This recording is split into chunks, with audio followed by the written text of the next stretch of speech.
Ako po si Kaiso Torres, at ito ang aking aklat.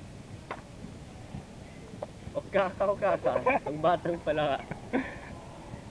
5 taon na si Okaka, mahilig siyang maglaro. Mahilig din siyang kumanta at tumula. Laging masaya si Okaka. Maraming tanong si Okaka. Marami siyang gustong malaman. Lahat ng gusto niyang malaman ay tinatanong niya kay Nanay Palaka. Minsan, sumama si Okaka sa mga kuting. Takbo ng takbo ang mga kaibigan niyang kuting. Nundag naman na nundag si Okaka. Anumang pilit niya, hindi siya makatakbo katulad ng mga kuting. Nalungkot si Okaka. Nay, bakit po hindi ako makatakbo gaya ng mga kuting? Tanong niya sa kanyang nanay.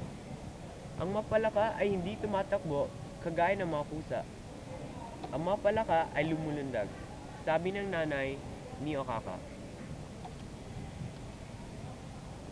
Sumama sa mga batang paniki si Okaka.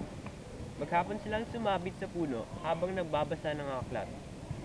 Pagdating ni Okaka sa bahay, kinuwento niya ito sa kanyang nanay. Inay, ang hirap po pala maging paniki. Bumibitin sa puno araw-araw. Nakakahilo na, nakakangawit pa. Talagang gano'n ang mga paniki anak, sabi ng kanyang nanay. Masaya po silang kasama, sabi ni Okaka. Ngunit, masaya pa rin ako at ako'y palaka. Minsan, sumama naman si Okaka sa mga ibon. Subay-subay silang umawit. Tweet, tweet, tweet, sabi ng mga ibon. Kokak, kokak, kokak, sabi ni Okaka.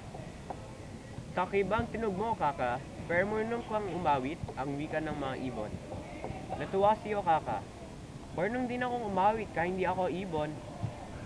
Kokak, kokak, kokak. Muling kinuwento ni Okaka ang pangyari kay Nanay Palaka. Sabi ni Nanay kay Okaka, mabuti pa kaya ipasok na kita sa eskwela. Panahon na mag-aral ka. Tama na si Nanay. Sa paralan, malubos ang tuwa ni Okaka. Ang mga kaeskwela niya ay mga batang butiki, buwaya, kunyango, pagong at pawikan. Pare-pareho sila na kanilang mga eskwela na pwedeng maglaro sa tubig at pwedeng maglaro sa lupa. Sabay-sabay silang mag-aral, lumungoy sa ilog. Sabay-sabay silang nagkaral sa kakayuhan. Masayang mag-aral ang munting palaka. Okaka, Okaka, ang batang palaka. Goodbye. Let's watch.